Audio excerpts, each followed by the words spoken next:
Hey, everybody, it's Laura Eisenhower. I'm here today on the Rebel Collective with my co-host. Drago Reid, what's happening, everyone? Hey, it's good to be here with all of you. We are going to dive real deep in this show. It's going to be an amazing show. I've been looking forward to doing this with you for a while, Drago. You're going to talk to us about your SSP experiences. And you've found out a lot lately about things that you might have suspected but didn't fully know. I mean, take us into all that. What is that like? Was this a confirmation of memories that you already had? Was there some of that, but more? Was this mostly new information? How long have you felt like you were a part of the SSP?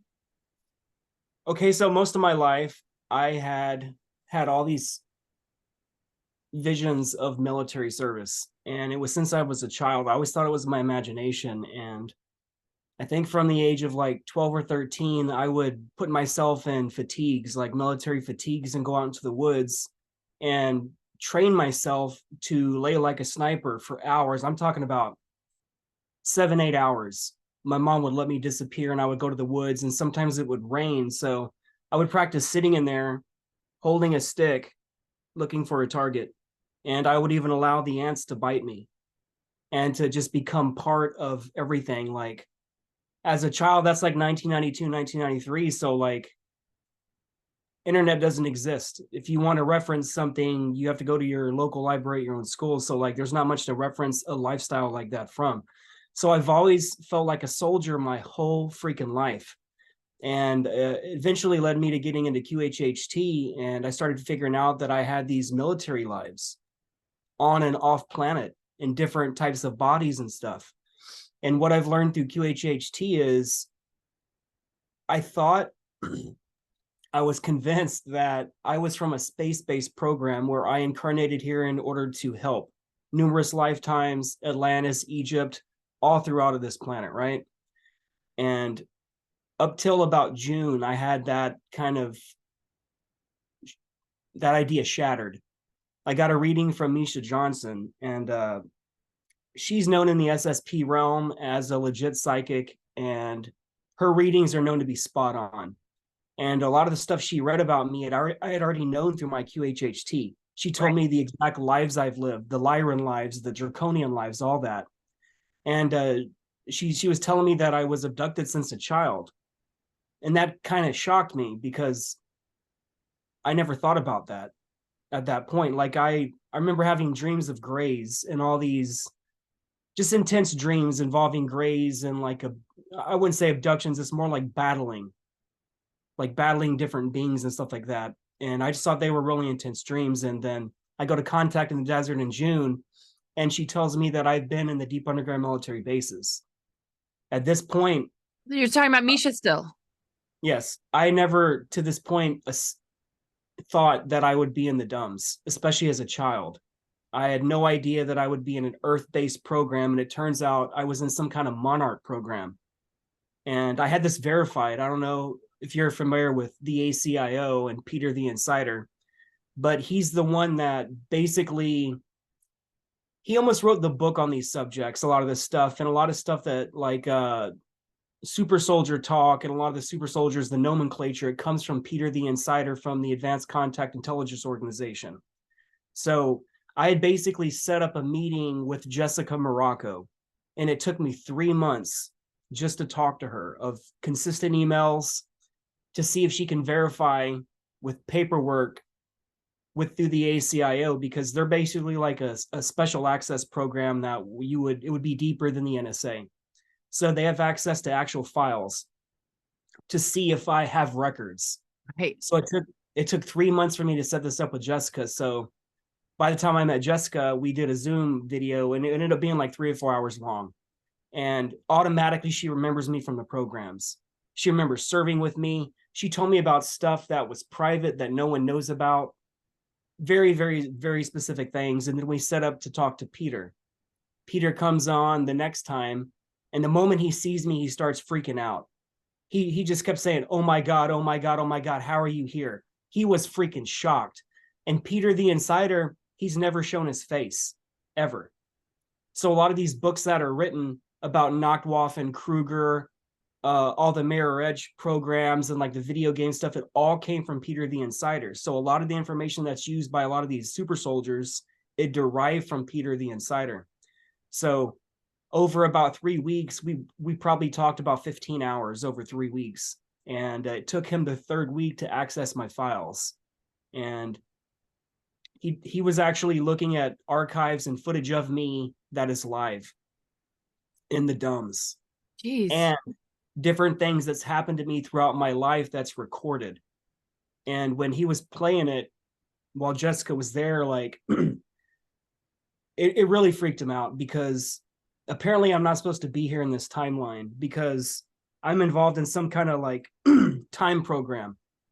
And I know that's shocking for a lot of people to hear, but I started getting this information about 5 years ago, 5-6 years ago, when I started doing QHHT. Some of my first regressions, I started figuring out that I was involved in some kind of portal technology and that I would invent a portal technology. I know that's hard to believe, trust me, but there's something about physics and portals that I understand on a level that most humans will never, ever understand. And I don't know how I know these things, but it just all coalesced to us starting this show, and then me stepping forward into this, and then the attacks start coming. I started doing more QHHT sessions on myself, and we started seeing that it started getting hijacked by the Greys, the literal Greys. And it turns out, we found out they've been blocking me. We actually battled them about 3 weeks ago. Me and a brother, I'll call him Twin Sec. We had an incarnation together billions of years ago. We were both on each sides of the war. We helped do something that was really big, but that's not something I'm going to talk about today. It's a little too private. But just everything is, I'm starting to meet all these super soldiers, and they're flying out, and it turns out they remember me from the programs. I put them under. They get shown memories of us together in the programs, and the DUMS are doing ops together. So it's just one thing after another. And like Laura, I had no idea of this connection. I thought, again, it was from me incarnating onto Earth from a higher realm, because energetically, I affect energy with everywhere around me. If you see me at these shows, not you, but you can see it when I walk. You can see it when I talk, when people engage with me. It's like electrical. And this is one of the things I came into this life with. And that's how, again, like you were pre-targeted at birth, so was I. So the targeting has been consistent. Well, how did your life change though? Because you had this big motorcycle accident, and when, I mean, people are kind of freaking out because you're not supposed to be here.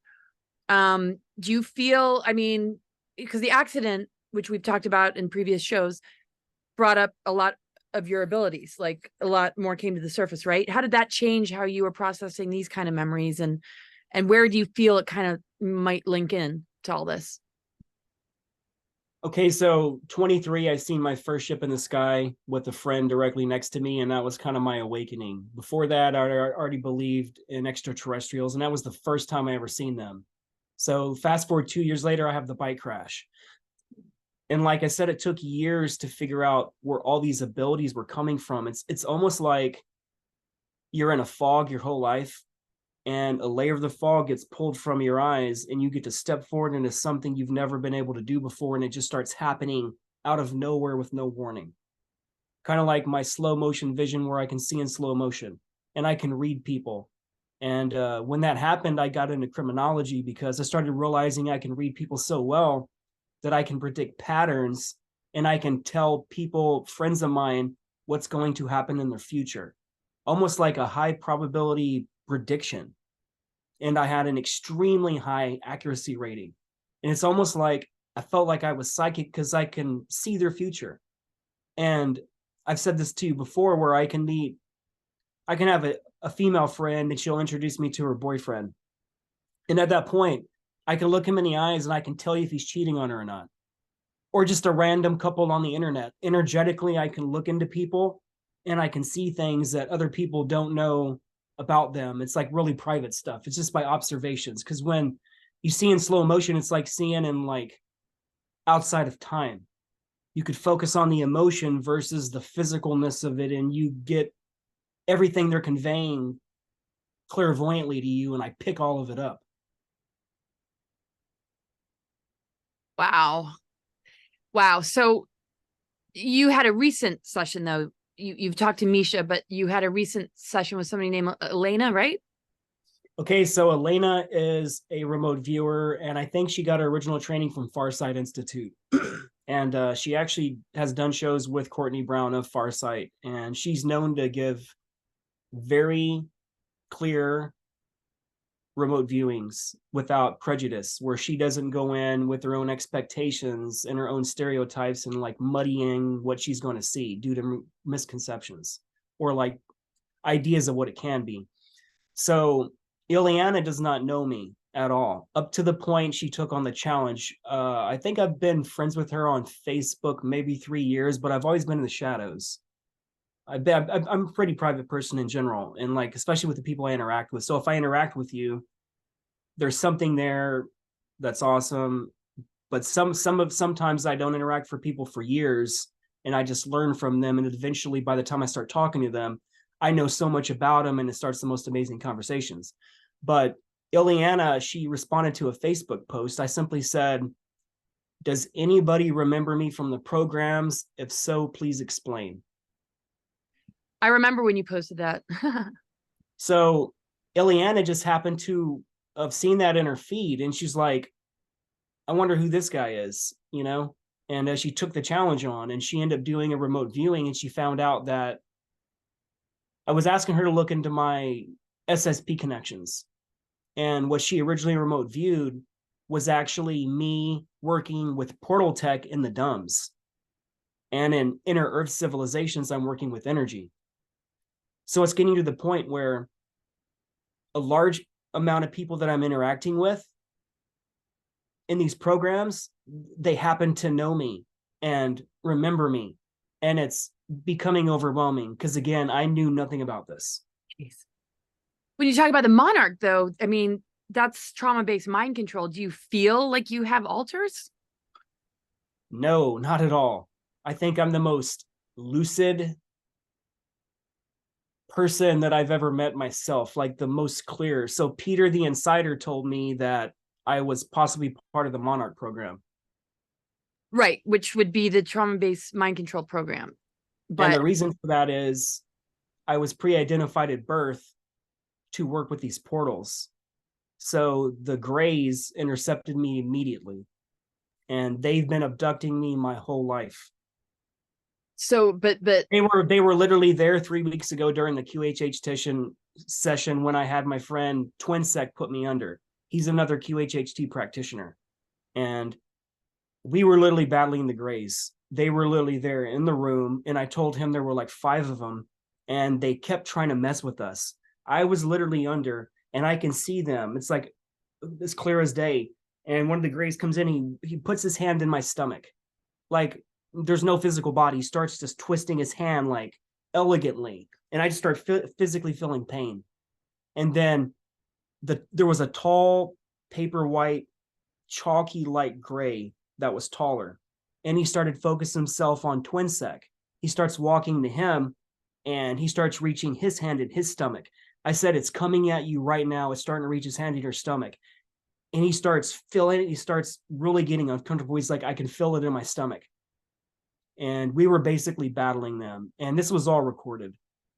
And I basically threatened them and told them if I wasn't being held back right now, I would break your arms and legs and I would kill you, because psionically you were blocking my powers.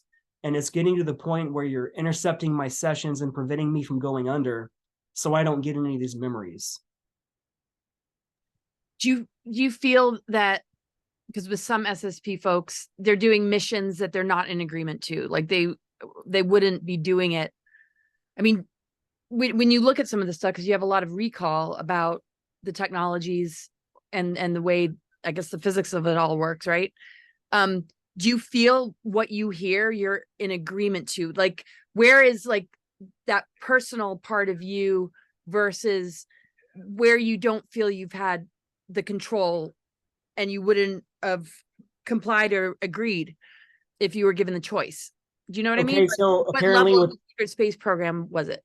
What I found out was with QHHT, I found out that I made an agreement to be abducted for these programs in advance.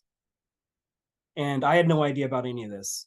And what they didn't tell me is a lot of stuff would be done against my will. And the Greys have been threatening me since I have been a child, threatening to kill me. And this is stuff that Peter has seen. Peter knows this. Jessica knows this. A lot of the remote viewing stuff is starting to uncover this. And it's just going so deep, man. I have no idea. I have no idea. Oh, wow. I mean, because it seems it's Peter seems to think I'm a group from a group called the Merge. uh-huh. It's a term he uses called the Merge, MURG. And that's, I think it stands for the Monarch Umbrella Refugee Group. And it's a group of kids that have certain powers, and they were all targeted, and we're all here now to fulfill some kind of mission. But connecting the portal stuff, I've known about this portal stuff for a long time. And what I found out from Peter is I'm actually more than likely what would be considered a light soldaten. That's basically possibly part of the German program where it's energy and light. So the ability to channel energy like an air and water bender and use that as a weapon. And these are the things he was telling me. And he said he's seen this literally in the footage himself. And he remembers me on ops when I had to engage these powers. Now, keep in mind, Laura, ever since I started talking to the ACIO, I have been targeted heavily. The first time I talked to Jessica, they knocked out both of our cell phones simultaneously at 3.5 hours and our internet service. We were not able to connect the entire night to even text each other to see what happened. So they did a direct denial of service, and it freaked her out because she works for a special access program of the government. So to have someone higher than her shut her down, that's never happened to her. She said that's happened to one guest she's ever had, ever. Not her. It started happening with the different videos we would do week by week. They would keep hitting us. Our recordings would be completely, a lot of our last video we did, when I got the video back, 80% of the entire audio and video was gone. It was one after another. Yeah. And the second time Peter was hit with, he told me he was hit with it was a directed energy weapon. And all this is recorded. So when Peter was going through all this stuff in his memories, keep in mind, he was freaking out the whole time. There wasn't a single time where he really calmed down, and we would talk for hours. And he was mind boggled that I was physically here in this reality, because apparently I'm not supposed to be in this timeline. And I'm literally not supposed to be in this timeline. And it has to do with me working with the portal technology. And I told him immediately, that's what I feel. All the Mandela effects, I do not recognize this timeline at all. Like all the Mandela stuff that's changed. This is not my timeline. It's obvious. I'm from another time stream. Damn. But what it comes down to is the Greys have threatened me my entire life, and I've had horrific, nasty abductions. And it's the reason why I don't sleep, because they prevent me from sleeping. And also, don't you manage a lot of pain since your accident? Yeah, I broke a lot of bones. I got brain damage. It's a daily struggle. I mean, I'm a freaking warrior for everything I've ever been through, and not let it get to me. I used to let it get to me a long time ago. Ever met anybody like you? Oh my God. Like, mm-hmm. Just to finish up, like, you know, when you would wake up in so much pain where it feels like you were tortured and you couldn't sleep, and like all you want to do is scream the moment you wake up, and just like you want to scream at the universe. I used to do that into the pillow. That much pain, that much not sleeping. It's like your body never turns off, and you're 24 hours tired every single day. Because it runs your adrenaline? It just runs your cortisol or what? I know it affects my health a lot, not being able to sleep. So that's that's a great way to control someone if you literally prevent them from having any energy. Like there's not a single day, 7 days a week where I'm not fully awake. Like I'm constantly fatigued, no matter what I'm doing, if I'm doing shows or if I'm doing conferences, I am 100% fatigued. But Like what it you looks like I have rings under my eyes a lot. And Mhm. that's because I literally get no sleep. But you're a tattoo artist. I mean, you work so hard. Wow. Well, tattooing, I believe, is a superpower. Like you're channeling creative energy into a way where you cannot distract yourself for hours at a time. So I realized as a young Padawan tattooer that if you start thinking about the dramas in your life while doing outlines or something like that, you start making mistakes. Because for that one moment you went to that memory or that idea of the future or that fear of the past or like, what about tomorrow? You temporarily go somewhere else. This must really refine just your own personal self-mastery, in light of everything that you're sharing here, wouldn't you say? Yeah. So apparently one of my superpowers is extreme focus. And I'm a long-term game person. I can focus long-term without fatigue because I can see the finish line and I can maintain it So every it day. gives you a break from the fatigue then. I never take a break. Between my different careers, I probably work 7 days a week. And this was the last couple of days I've had where I didn't book anything. And I just did gardening and spent time with my plants. And it was amazing just to stop momentarily because 7 days a week, I'm either researching or I'm writing my book. Geez, with the fatigue though, and just not, I mean, gosh, must put you in a also some kind of interesting state. I don't know. And you do these QHHT sessions. It's like, wow. It's pretty Yeah, terrific. so I'm equally shocked about the monarch aspect. I read your reaction the moment you contemplated that idea. Like, yeah, I'm shocked as well. You don't seem to have alters though. I mean, or I've never had an alter that I'm aware of. Like even my neuropsych evaluation, 100% lucid and sane. Like that would have all the 15 hours of neuropsych testing I did for my insurance company for that last car crash I was in. That involved all my previous broken bones from my motorcycle crash from the first time that I didn't even know about I had until I wrecked and totaled my Honda S2000 drift car. So imagine not knowing that a lot of the bones you broke and all the pain you had your whole life since 2005, it was because you had broken bones you were unaware of. So that was shocking to see my broken ribs on an x-rays when I never knew I broke ribs and broke part of my leg, part of my finger, all kinds of stuff. It was just like, what the hell? Because the radiologist asked me, she's like, I know you just had an accident, but where did all these other broken bones from? She's like, well, this happened in the bike crash. She's like, what about here and here and here? I'm like, what do you mean? And I have the full body scans, full body x-ray. She showed me every part. I was just like, what the hell is all this from? So that's very questionable if you think about it. It either came from my motorcycle crash or from something I don't remember. Because remember, almost my whole childhood's gone. And I'm writing about that right now in my book. And I've truly thought about it lately. And I would tell people I don't have any memories from like birth to around 10. But now that I'm thinking about it, it goes almost all the way to 13. And it's blowing my mind because I've really been forced to look at it. I started going through old photos and stuff. And I'm like, I don't remember none of this. Asking my mom about stuff. What about this? What about that? I'm like, I don't remember nothing. huh. Wow. Gosh. I'm just so blown away. I can't wait to read your book.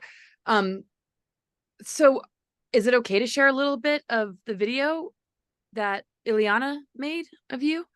Yeah, that would rock. I Yeah. would like to bring her on maybe sometime as a guest and have Oh, her talk about sure. other remote viewing projects and about what she observed because she's extremely psychic, man. She was in the SSP programs and too, and she actually has an implant where she can connect to a lot of this information. I would recommend you maybe have a dialogue with her someday and like get to know her. And maybe if you want some remote viewing stuff, dude, her stuff is spot on. I'm telling you, she would love to talk to you. I would love to talk to her. Yeah, let's make that happen. Yeah, so you posted this recently and I've got it here, and you can kind of walk us through this and let me know where to kind of stop when you want to put extra attention on something. So like right here, before we actually press play, Drago Reid notes on SSP experience and extraterrestrial encounters. So does she read this, or should we just press play? This literally came from her direct remote viewing, and not knowing me at all, not a single conversation. I'm just a random person from the internet that happened to have followed her. And this is what she came up with. Did it really align with what Misha shared with you? 100% of what Misha said was right here. Damn. Yeah. Wow. So it's verify after verify after verify, and it's just blowing me away. Okay, well, let's play. It's Eliana. Today I'm going to discuss the findings of Drago Reid's notes on his SSP experiences and extraterrestrial encounters. I had sat down with Drago Reid on September 20th, 2023, and we had a long depth conversation about his various experiences. He is a quantum hypnosis healer and practitioner, QHHT, Dolores Cannon certified. He's been doing this work for a number of years, and he also does tattoos.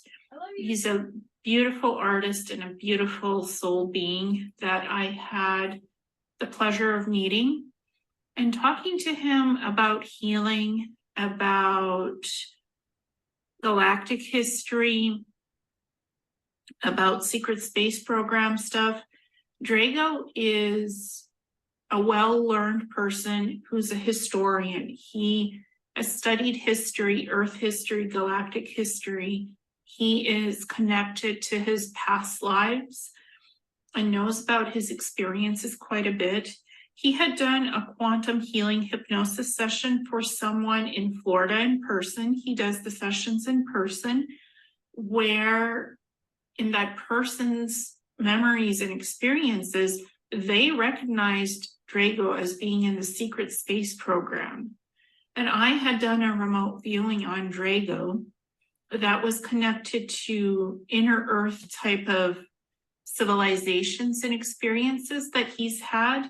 But as we were talking, things were coming in psychically about his secret space program experiences and extraterrestrial encounters as we talked for 5 hours, because I connected people's souls and their soul frequency. I connect to their akasha, their records of their experiences, environments, where they've been, who they are, past lives. And I also do remote viewing that connects to people's souls, and I can see what has happened to them. And I have never met Drago before. This is the first time we've ever talked and connected on any level. So it's the first time I had ever met him over Zoom. I knew nothing about him except that what I had seen in the remote viewing. And that was not directly connected to the secret space programs. However, his experiences, I could see connected to the SSP as we were talking. So I'm going to describe the highlights of the notes of what came in for Drago when we were communicating on Zoom. He had been in underground Earth dumps bases where you created defense portals that could not be penetrated with laser weapons.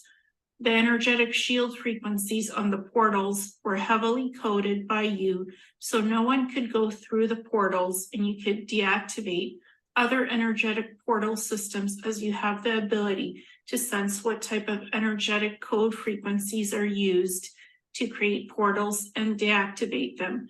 These abilities were utilized also on other planets with SSP basis for protection mechanisms. Drago is a very expanded soul being who has had many experiences in life and experiences as Anunnaki beings, as reptilians. He is very learned, and he studies galactic history and human history and tries to put the puzzle pieces together to make sense of other world realities and 3D. I wanted to share Drago's discussion with me because I think it's very relevant to what's going on and what we're experiencing. And at one point, I will release our 5-hour conversation. It was a lot of interesting material and his life experiences and perspectives and the history that he shared with me, because he has read many books. He has studied many subjects. He is like a walking encyclopedia, and he can list which books he's read and how that connects to his experiences. And as a quantum hypnosis healing practitioner, he's seen many interesting things from people's sessions that connect beyond 3D reality and what's really going on in this universe, this space of existence. So our conversations were profound. We covered many different subjects, topics, and he was always gracious, humble, and kind when talking to me, when I was asking him questions, when he was asking me questions. We had a profound conversation as two people who came together and could talk about anything and just talk.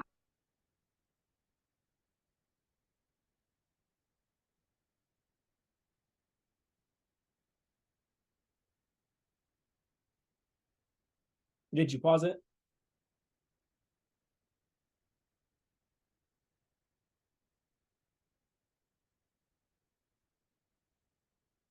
I think you're muted.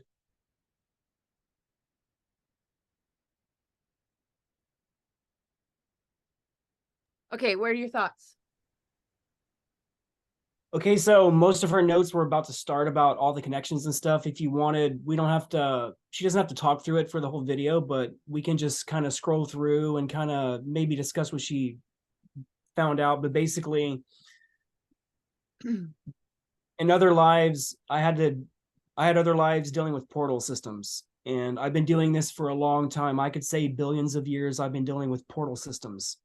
And it's part of my energy and where I come from. And I was told that's called the Golden Phoenix Fire. It's like a hierarchical kind of creator energy where you're allowed to create universes and the physics and the creatures and the environments and the cool things that could happen to help kickstart evolution, if you will.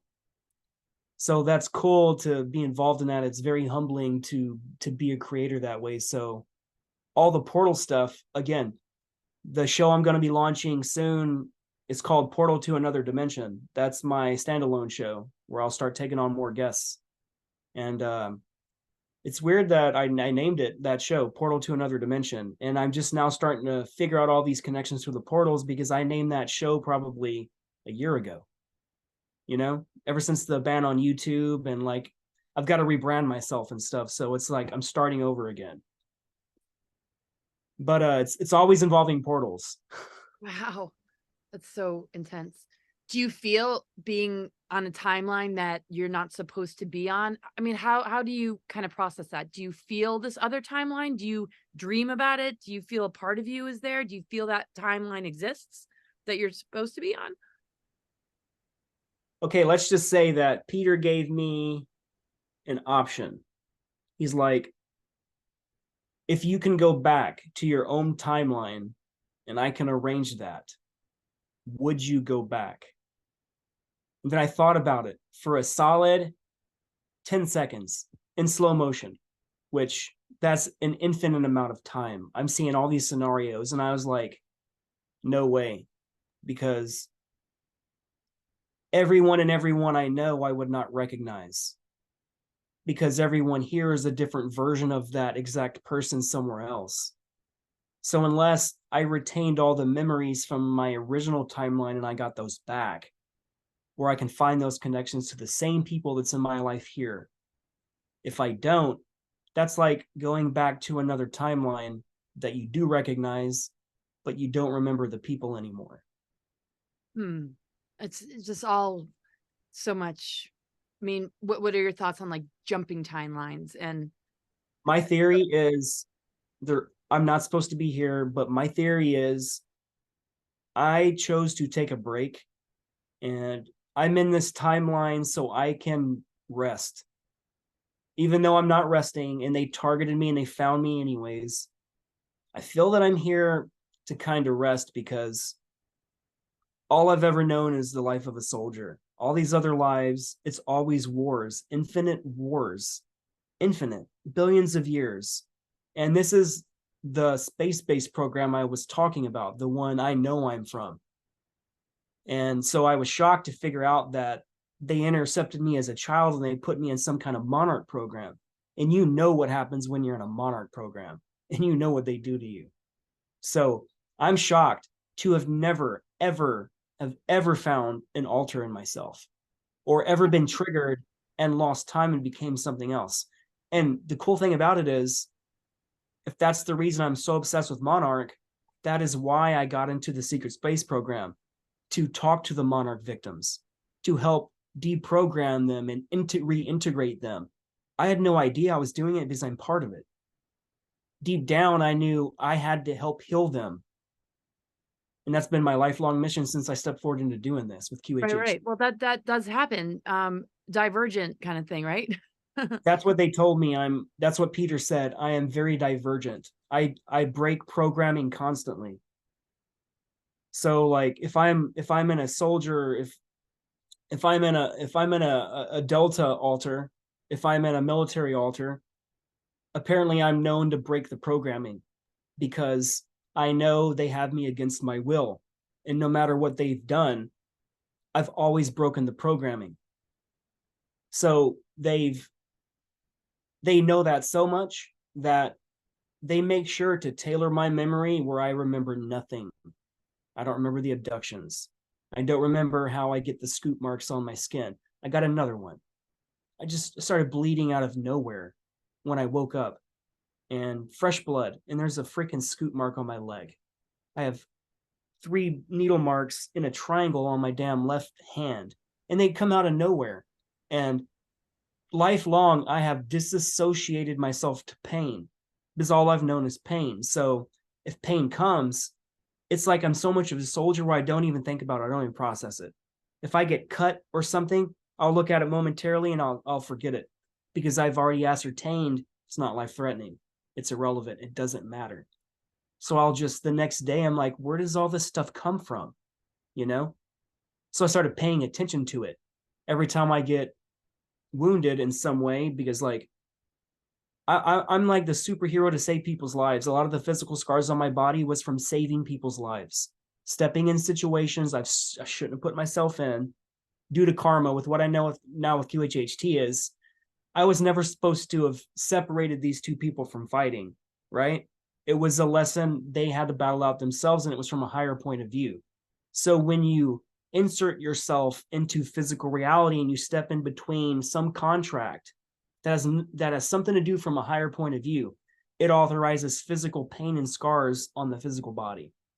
So I have all these scars reminding myself of all the times I've saved people's lives.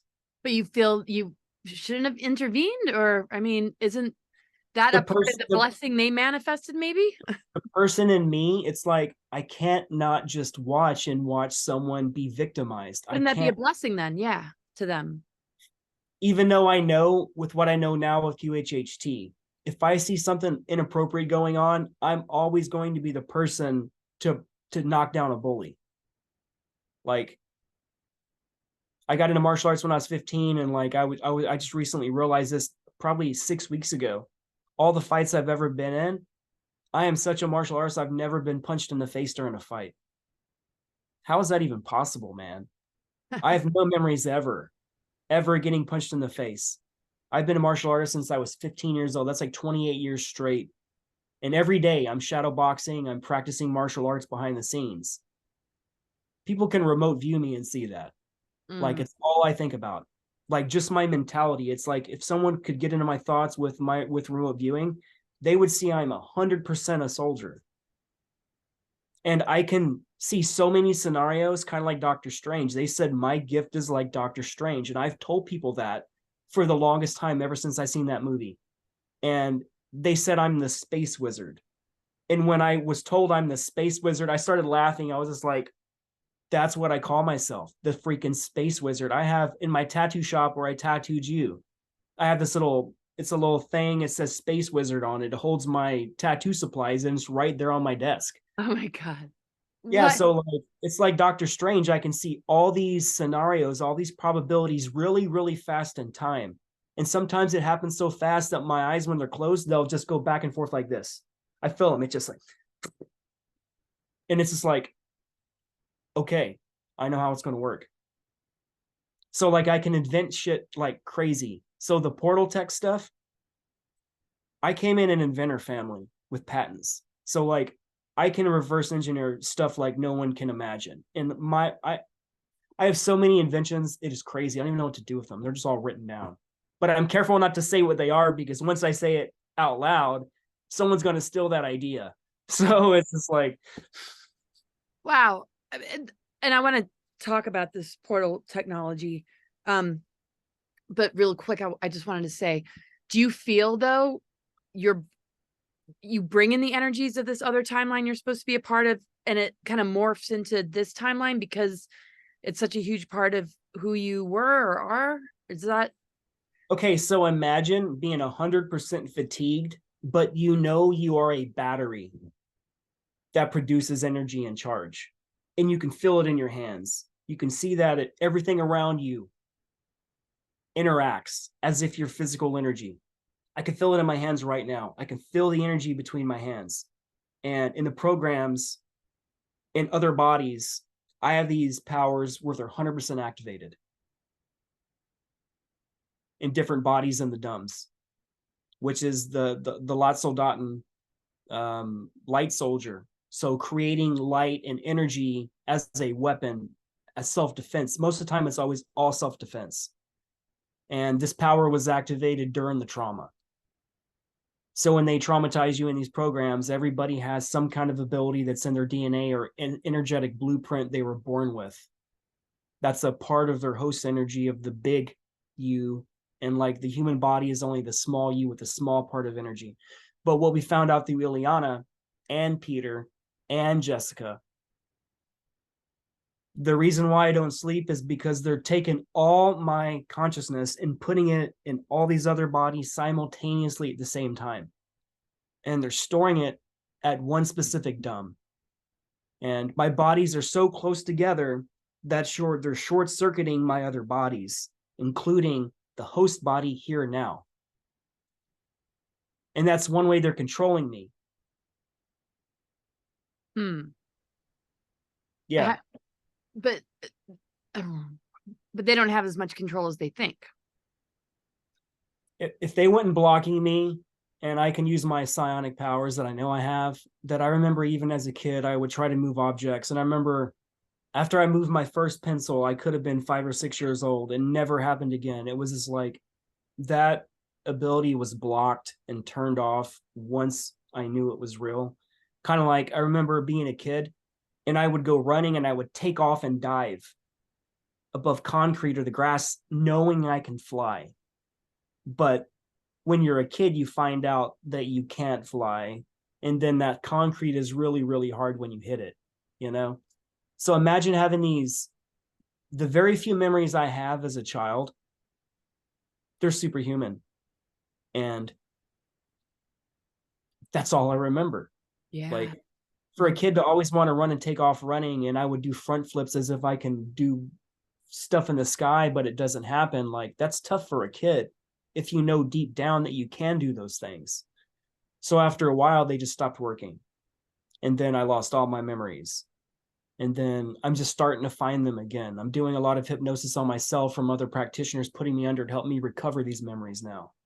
So the more practitioners that just to look into the stuff with the SSP and the DUMS, it is very voluminous, like the books. The books I'm writing, it's not one book. I've been writing for 3.5 years straight, and I'm still in the infancy of it. It's going to be volumes.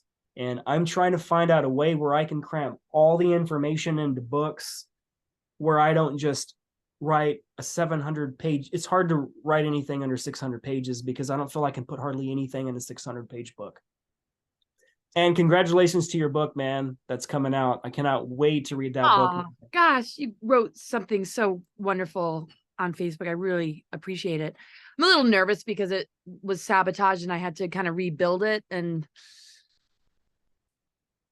But I think it conveys the message that I wanted. I can't wait to read yours. And I can imagine it's going to be volumes. It's incredible. I don't know how much more of that video you wanted to share, but I wanted to ask you. I have the notes. I can literally just tell you what she basically said. It's better just to hear it from you. And whatever you want to share from all that. And then I want to understand, can you tell us a little bit more about the portal technology and how that works? What is it to move between wormholes into different realities? And then you were able to make it unaccessible. Okay, so like being operating your own UFO, like it's a part of your consciousness. It seems that there's a big link between you and the portal, or how does that work? Okay, so all portals are energetic in nature. So I am extremely sensitive to energy, especially like transistors. No, what's the thing you have up on the telephone pole that produces all that energy? It's like a hum. I can feel that I can feel that from such a long distance. And it's like electromagnetic. I can feel it in my heart. So as a child, what they had me do is I have the ability I can remote view any dimension, any timeline, any future, past, parallel period because of my connection to the creator energy. Higher creators can see down below, but you can't see higher, if that makes sense, in density, if you will. So what they would make me do as a kid is if they wanted to invade a world, they would threaten me and torture me until I made a portal to that world. Then they would invade the world. And if I didn't comply, they would just torture me more again.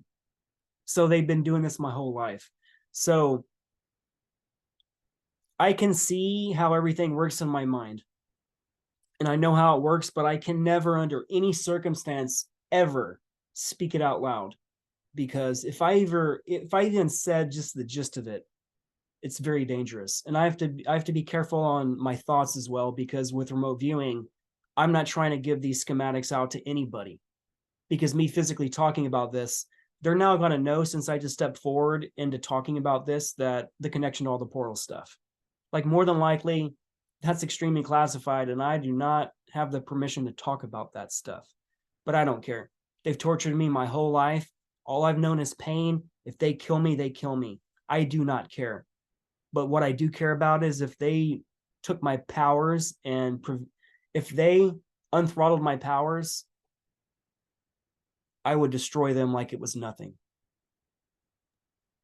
I don't think they can. I mean, wouldn't they have by now if they could? Grays aren't really. They want it though. They're still trying to use it. Sorry, go ahead. Grays aren't as powerful as you think they are. Certain people have certain abilities, and the Grays, they fear people like me. That's why they had to get me as a child, to torment me in the damn womb from the beginning. Torment. You know, I think it was 4 months old or 5 months old, I had my first surgery. My mom was told that I had a tumor or some kind of cancer in my back. Really? Turns out it was part of an implant. And they had to fix some stuff. So I had I think I had 2 surgeries between the age of 4 to 6 months old. And I have all the scars. Wow. And coincidentally, one of my bones that broke during that crash, it broke through that area out of my back. Like sticking out. So I have a lot of these bones that are compounded, which means they're broken out of my body, and you can see them. If I was to show them, you'd be like, what the, you know what I'm saying? Like, wow, how does it not hurt? I'm like, it does hurt. Like, they didn't reset any of my broken bones. Like, they thought I broke this collarbone and that was it with my bike crash. They didn't even give me a CAT scan for my brain for a motorcycle crash to see if I had brain damage, man. Why wouldn't they do that? I didn't know it was required at the time, but after apparently statute of limitations happened, I was not eligible to qualify for a lawsuit because 2 months had lapsed since statute of limitations is expired. But they're supposed to do stuff like that. And they didn't do that until my S2000 crash, because my head and my left arm went through that window. And that's when my slow motion vision really kicked in. Like people always say during crashes, they see in slow motion. Like I said, last time I said episode 1, it never turned off. Like imagine to be able to see in regular speed, but if something catches you and you need to focus for a second, it just goes slow motion. And you're back to a normal 100% refresh rate. So I can see anomalies that people can't see. Like Courtney Brown with the Farsight Institute, he's starting to post a lot of this videos of all these extraterrestrials and crafts and ships above every major city. And he's showing you that if you use like 120 frames per second on certain cell phones with a certain app, that you can slow it down and see all that. So what humans can't see, I can see. Right. So imagine that. So I'm seeing stuff that no one's seeing. So imagine that I am seeing in 10,000K and everybody else is seeing in 4K max if they're lucky.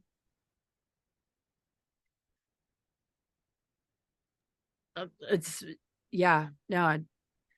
And I know you interact in a really amazing way with the natural world. So how do those abilities show up when you're observing like nature and animals?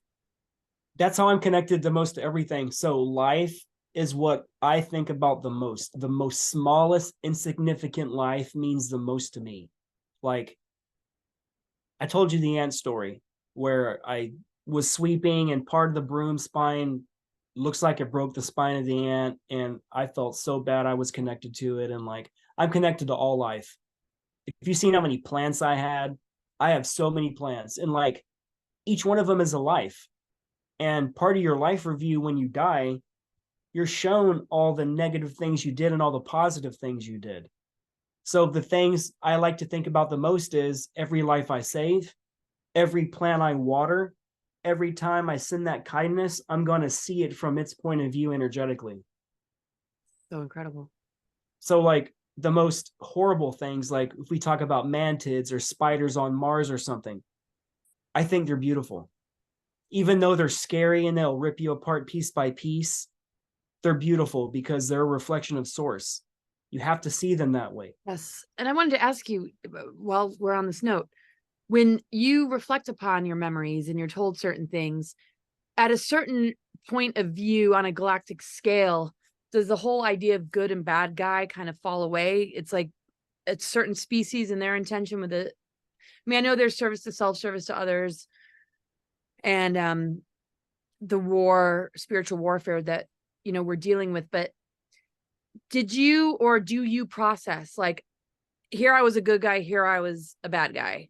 Or do you sometimes see that the bad guy just was in some level of survival and wasn't evil? Like, how do you differentiate between bad guy, evil versus, you know, what we see in nature, which is protecting your young, or being a predator because you're going to eat the other animals. And how difficult it is on a human level for people to know where to,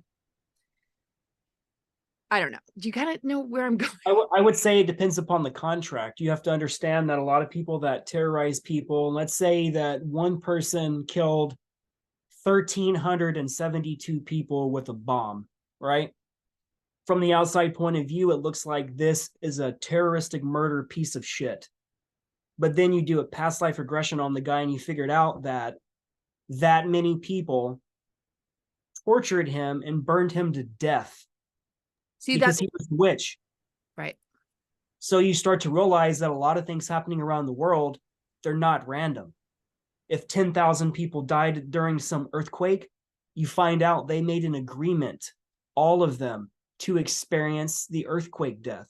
We pick how we're going to die before we incarnate. And right now is unique because it's never happened. This time stream, this timeline is so corrupted and convoluted and hijacked that I'm being told it's never happened before. So we're attempting to snap back all these timelines that they bifurcated that are all running simultaneously like a stream. And we're trying to pull them all together because what we found out with the timeline is sentient. It's a living thing and it does not like to be changed. So if you make these changes, the timeline will keep pulling you back to the original time stream, no matter how many times you try to bifurcate it. And due to the precession of the equinox and everything that's coming and what everybody calls the event, this is the time where all that coalesces together and merges. So we're experiencing the most extremes of everything because all these timelines are all slapping each other electrically and it's discharging. But ultimately, go ahead.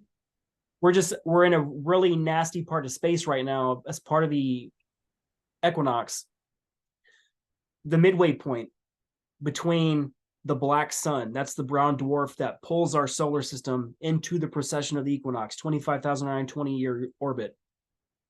At the midpoints between both of the suns, there is trash in that area on both sides. When we go through that part, it starts causing cataclysms all throughout the planets. And it's not just ours, the whole global warming stuff on Earth, they're trying to say it's just happening on Earth. You can see that it's happening on every planet in our solar system simultaneously at the same time. So we're just going through a certain part right now that's causing this forced evolution because of all this static, all this stuff we're going through right now. This is where all the cataclysm starts happening. Well, would going you? Through it. Mm-hmm. Go ahead.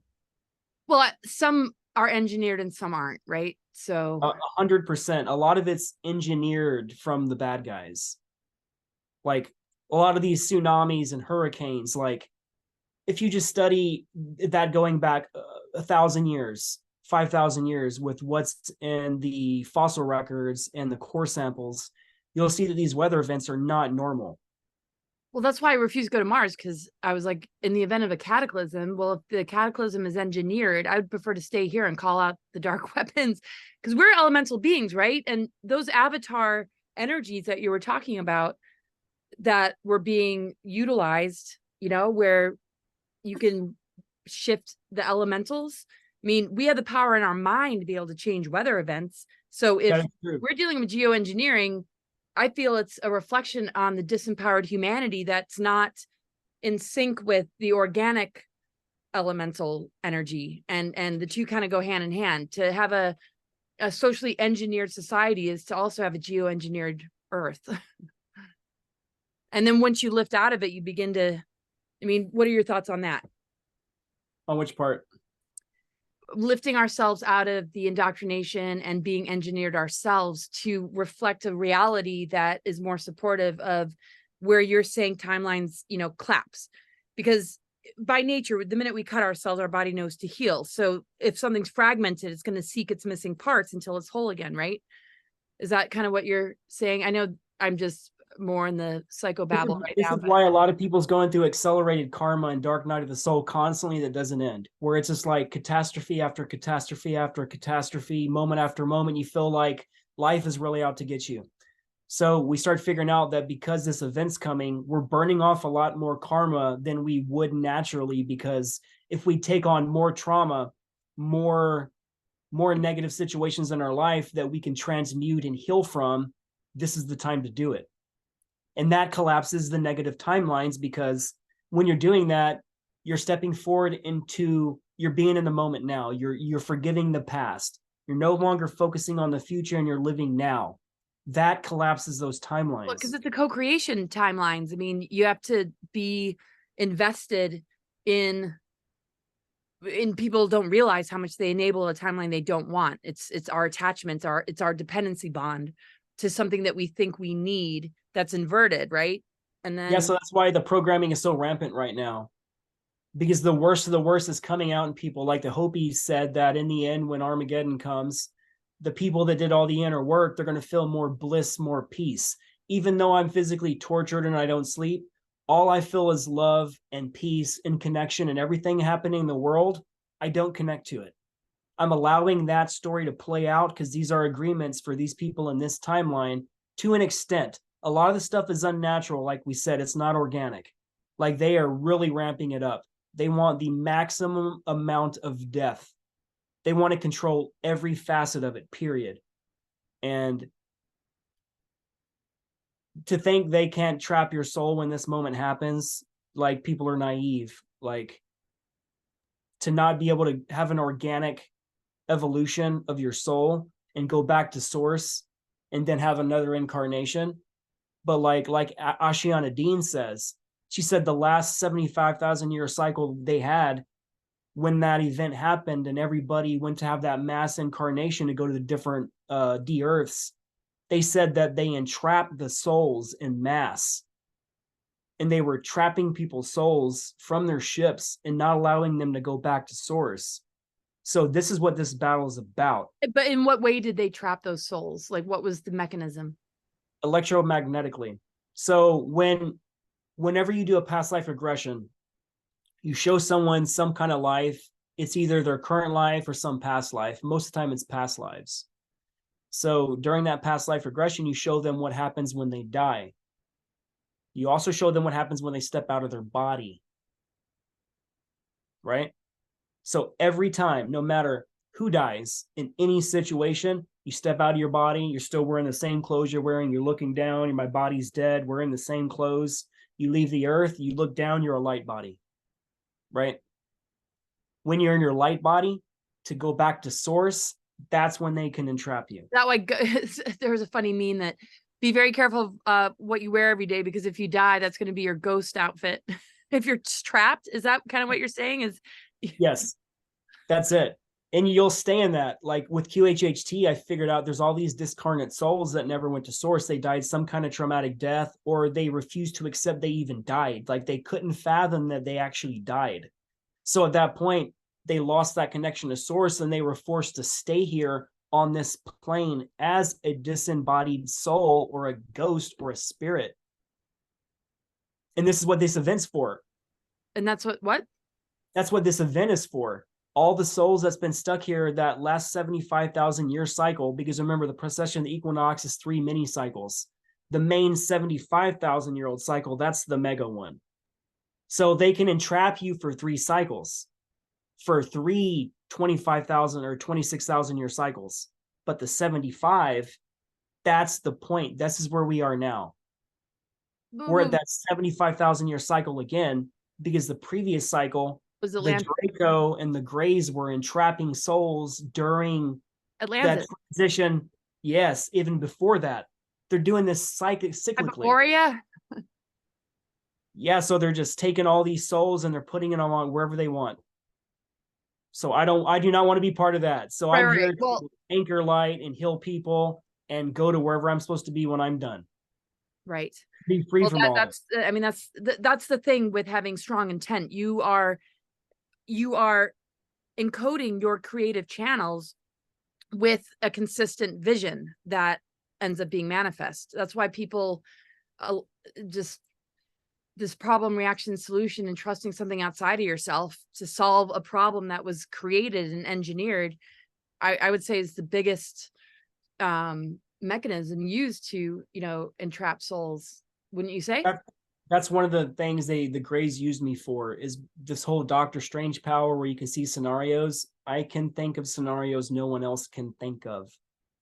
Like one of the things that I found out I was good in the programs is killing people that are impossible to kill.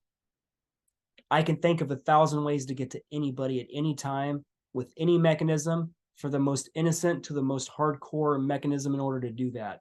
And it's scary because I can see all these scenarios and I can see what can happen, what can go wrong, probability wise, mathematically, what is the highest chance of probability to succeed? Right. Totally. What are your thoughts on like Tara and the lost souls of Tara? I mean, was that a form of what you're saying of the soul trapping? You know, Tiamat exploding, dropping down into this lower harmonic universe, and like refugees from Maldek. I mean, there's a difference between using the word refugee and like starseed, right? Because we obviously, this earth is holding species from all over, right? But some are considered refugees and some are considered starseeds. And it seems to be there's the invader forces, and then the benevolent visitors. So, and it can be multi-species that form these alliances that kind of, I mean, how much do you know about these federations and alliances, the Draco Alliance versus the Galactic Federation, and how some seem benevolent, but they actually aren't?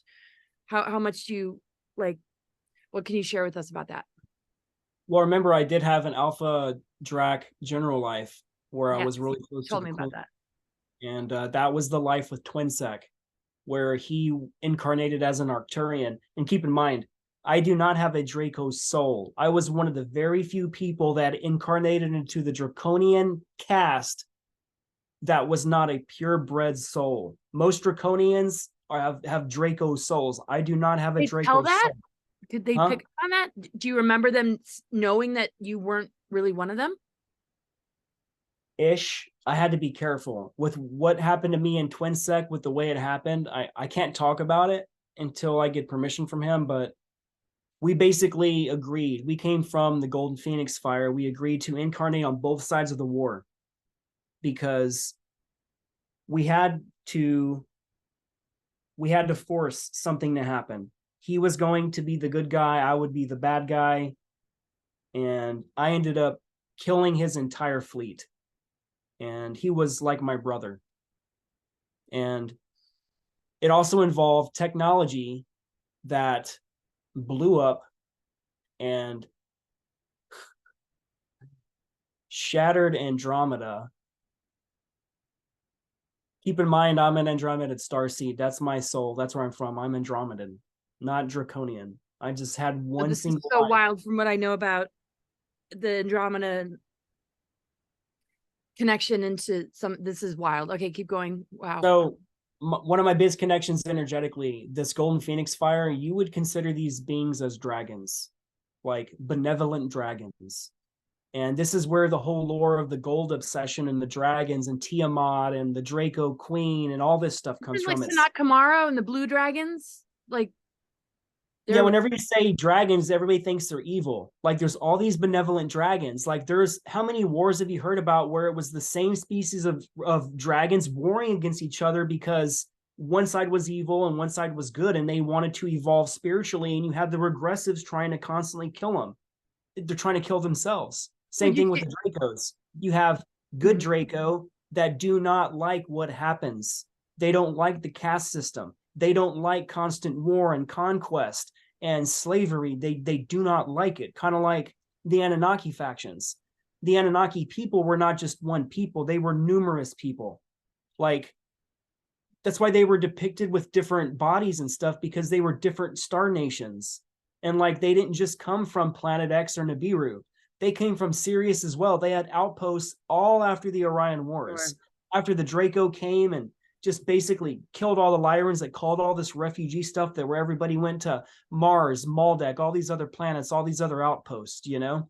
But during this refugee stuff, to tie up that conversation, when a lot of these people died, a lot of them incarnated on Earth and on Mars. But the other ones, the Dracos and the Greys, the Nebu Greys, they entrapped the souls of a lot of the people who died during these wars, and they kept it.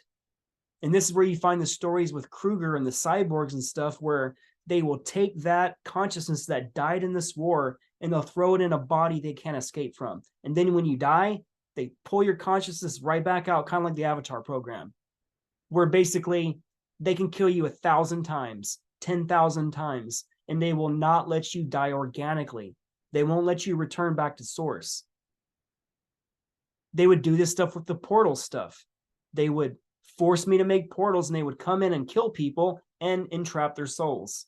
I know all this sounds fucking nuts. Trust me. No, it I doesn't. get it. It's But well, okay, when it's souls a lot of entrapped, people that where knows me personally, this is extremely shocking. So no, not for me. But I mean, it's mind blowing. It's not like I'm just sitting here like, oh yeah. But I just dive into all this kind of stuff, and I have clients like you do that just have taught me so much.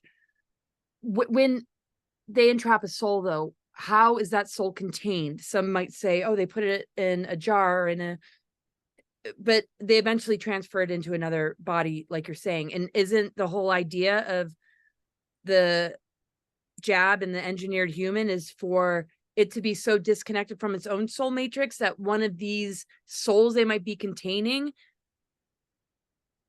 can actually occupy it, or those are the disincarnate Nephilim? I mean, can they control a soul that's been encased, or does that soul even know because it's lost connection to the body? Because the physiology of the body has a lot to do with soul recognition, right? Is the soul completely switched off when it's not any longer like linked to the physical vessel that it chose? Do you know what I mean?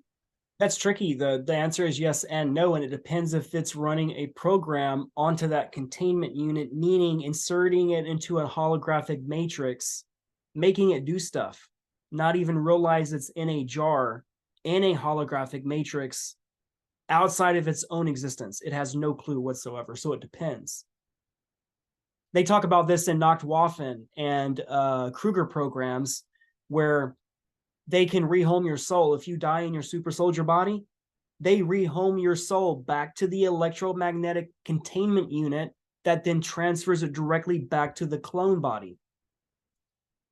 So it's electromagnetic. They showed us this in Ghostbusters. They would throw that rectangle thing out on the floor and it would suck the plasma, the spirits. That is exactly what it is. That was disclosure that we thought was some kind of cool Ghostbuster theme, or that is it. It's an electromagnetic containment unit.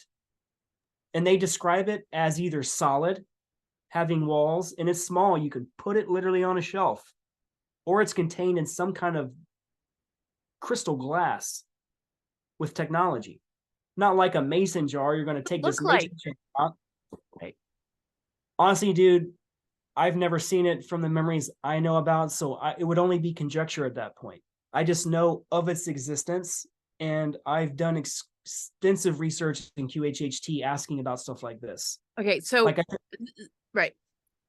This isn't like the false light tunnel archon thing that people talk about, that don't go towards the light, you'll be, but isn't that just reincarnation? That until we break free of the programs that we incarnate into, because it's multi-generational, right? Like you either break the ancestral patterns or you don't.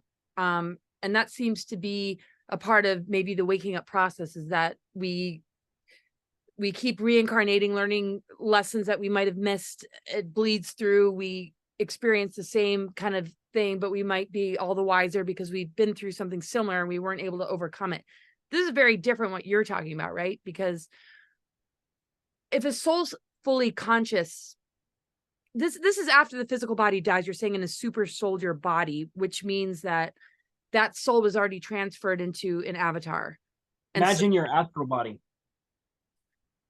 So imagine trapping your astral body. that, and then the physical is no longer there, and there's no soul connection to, I'm going to reincarnate. Because as much as we return to source, we also come back to earth to learn things or lessons that we might have missed. But there's none of that life review or any of that, right? Let's take a person like Penny Bradley, for example. She's had a total of, if I can guess, around 5,150 years simultaneously through 20 and backs, 40 and backs, 60 and backs. And they told her that they will not let her die. And no matter what, they will keep bringing her back over and over again into the programs. Because ultimately, they have the containment unit that when Penny's body passes, if they wanted, they can rehome her spirit into that containment unit that they were already using to transfer it to other clones. That's what they use in the programs. But look how So switched on she is, though. But this is what they have told her. this is standard operating procedure for all super soldiers. It's a Wouldn't package. somebody, sorry, I don't mean to cut you off, but I think is relevant to insert. So when you continue considering this, if it feels that out of control for a person, and there's also within alters suicide programming, if a person were to commit suicide, though, and completely mess up their plans to be in charge of your death, and I'm not saying that would be a good option, but wouldn't somebody want to process that? I mean, I almost think when you tell me this, like, oh, geez, well, and I'm not wanting or wishing that upon anybody, but you would almost want to be in charge. Like, okay, well, I'll create my own death then. I mean, It's that's not how that, it's how that it's simple. not that simple. If you're I'm known as a yellow tagged super soldier asset. I don't know what yellow tagged means, but apparently I'm yellow tagged, a yellow tagged asset. And I just got lost in thinking about that part. I forgot what you asked me. What'd you ask me?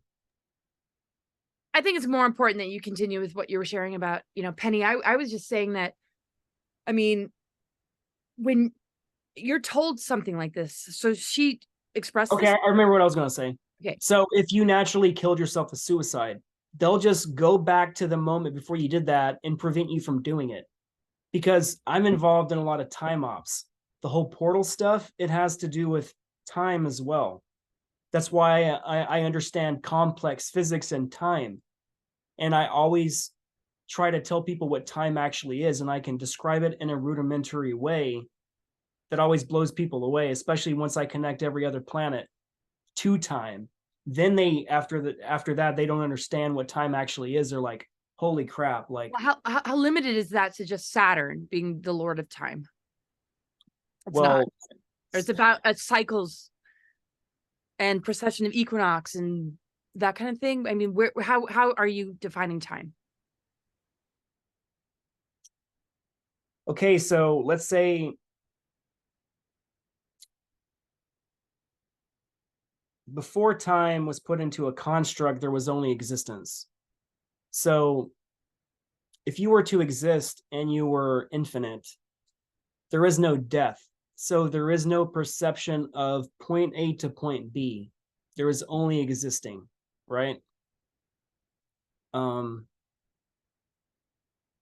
I forgot again what we were talking about. I'm getting too technical. Oh, I just was getting. Happens to me all the time. Oh yeah, no, I just go in these like directions. I was just asking about, time, and how would you define time? I know Saturn's connected to time, and cycles are connected to time. I know that Saturn's producing a frequency that's literally showing on the north and south pole of Saturn, and that frequency is being cast to the moon, and then the frequency is being cast from the moon to the earth. And that's why our moon is tidal locked, period. Because if they start spinning it again, that starts a lot of stuff on the earth. The moon's the only planetoid in the entire multiverse that they've ever found that doesn't spin. All planets spin. All planetoids spin. That's what physics is. It's toroidal force. Toroidal force causes spin. To not spin, it actually is catastrophic. And if you put a non-spinning planetoid near any other planetoid, it'll cause physics issues. But what about other moons of other planets? Do they spin? All moons spin. A lot of planets and planetoids, a lot of them spin counterclockwise. So since the Anunnaki, they created what time actually is. They made sure to spin it against creator force clockwise. So this is why it spins clockwise. So let's say the average human ages 1 year on Earth. We're the third rock from the sun. It takes one orbit and we're 1 year old, right? What about Mars? Mars is like 720 days, one revolution around the sun. So for every 1 year old Martian, they are 720 days old. Every human's only 365 days old. So if you compare, it becomes relative. The farther you go out to Pluto, imagine the rotation, that could be 10,000 days. So can you imagine how many years old, how much time that being has experienced from Pluto to have one single orbit around the sun compared to an Earthling? We're like a gnat, the lifespan of a gnat. And then you have infinity. So the whole time thing, outside of the construct, there is no time. In source, there is no time. Well, it's There's so only interesting. existence. Yeah. Well, it's interesting you just said that, because the number 8 is associated actually with Saturn, and without the rings, didn't used to be a sun. Saturn used to be a sun. And then, And the cool thing about all those, they all came through the sun because the sun's a portal. So they try to teach us in science that the sun makes the physical object of the planets, and due to physics, it spins, it cools, it blah, blah, blah. They brought a lot of these planets and suns from other planets through the portal of the sun. so you said, like, well, when we talk about, like, at least your Urantia book kind of talks about, 7 different universes, that, like Andromeda, right? Like the galaxies of Milky Way and Andromeda, when the galactic cores are connected, that was originally, when they were connected, a time for the founder races or the guardians to, like, hold both. And then some went extinct, because didn't the Milky Way become a fallen system? I mean, how are your thoughts on The that? Milky Way system was actually Andromeda first. The two used to be connected. And You're then right. an event happened between two beings. And you where have some soul memory technology on this. was- And a Sorry. technology was used, and it split Andromeda. So if you can imagine that I would have memories of something like that and possibly be involved, that's pretty freaking intense. Yep. Yep. Oh man, I want to get more readings, and I just feel, yeah, it's incredible to hear your just brilliance and soul experience. And you were talking about, though, entrapping a soul. Mhm. And I said this to Penny. Do you feel she can break out of that, knowing what she knows? And have you ever felt that the same? You said you were tagged. Does that mean that they're going to try and control your death? Well, apparently I have programming where I can't kill myself because I revere life, and there's no situation where I can ever off myself. I don't care what it is or what's happening. I feel that that's the biggest way to become a failure, because if you can understand, you agreed to go through this trauma and you're paying off karma, and you're here ultimately for a reason. It's a cop out. Absolutely. I've never been suicidal Exactly. myself, actually. It's kind of like playing the first level of the video game, and you're always going to that first video game boss, and you can never beat him no matter what. Everything you do, you just cannot figure out how to beat the boss, so you start cheating. And then that doesn't work, and in the end you give up. It's like you never really tried. You have to do it.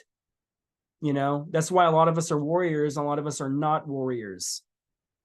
People like me and you are called light warriors. Everyone else are called light worriers. They worry about everything around them. What's going on in the world? What about this? What about the World Economic Forum? What about Israel fighting the Hamas? It's all distractions. Focus on your own evolution. Stop allowing the world to distract you. You cannot change what's going on. Change it in your mind.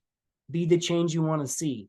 Enough people starts changing it the way they want it to happen, then through creative consciousness, like you was saying earlier, we will make it happen. You focus on the negative constantly, you're only putting yourself on the negative timeline. I refuse to think of the negative timeline. In my timeline, they lost. They were defeated. We sent them back to all their places, and we didn't even have to kill them. Most of them. We respected life even at the end. We still, even though we wanted to murder all of them murderous souls, man, we still put it in a way. It's kind of like when Jor-El trapped the guys part of the rebellion in Superman, where they put him in the Phantom Zone. They could have killed all those people in that mutiny that ended up causing their Earth to be destroyed, but instead they chose to let them live. It's kind of like you take a person like Hillary Clinton. The old me would want her dead, right? But I don't want her dead. I want her to go to prison, and I want her to be artificially kept alive for thousands of years in a prison and have her suffer, because death would be too easy for something so horrible of a person. So like even my enemy, like I used to think I had enemies in life, but it was all inside. I have no enemy. My only enemy is myself, or perception of what an enemy is. All those people I thought were enemies, I started sending them love. I wish for your healing. I forgive you. I'm sorry that whatever I did escalated this. I forgive you. If you don't forgive me, fine, but I forgive you. You know, just focus on the good, no matter what's happening in your life. There's beautiful in every moment. That was a quote I read one day. There's something beautiful in every moment. Whenever you're struggling the most, if you can remember, even when you're breaking down emotionally, go for a walk. Go look at an insect. Look how beautiful life actually is, and see it in a smaller version of yourself. Just see that thing living, and it will remind you just to live. Oh my gosh. Totally. Yeah. I mean, this is why I feel there are some levels of our multidimensional self that the so-called dark forces can't access. And when I say dark forces, I mean, dark is not bad. Obviously, we embrace our dark and our light, but it's all duality. One might, consider like the enemy is also what can catalyze the remembrance of all that we are, without being challenged. If we have amnesia, how are we going to rescue our treasures in the fullness of all that we are? And that just feels like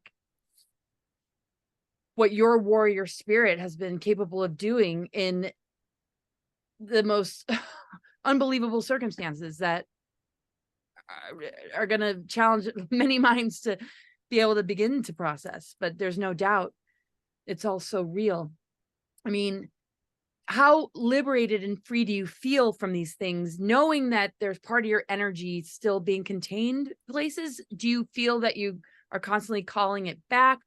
It doesn't really have anything on you because the dominant soul expression that you are is in the here and now, and that you are in charge. I am no longer in that victim mentality, even though that I know they've made me do really horrible things.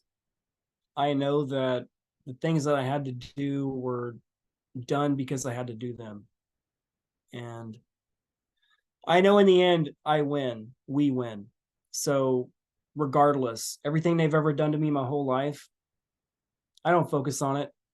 I mean, every day before I go to bed and right when I wake up, the first thing that comes to mind is the grays. Right before I go to sleep, I know they're going to probably try to take me somehow, and I don't fear any of it. Like I used to, because like when you've had fearful abductions, I remember seeing the movie Fire in the Sky in 1993. I was 13 years old.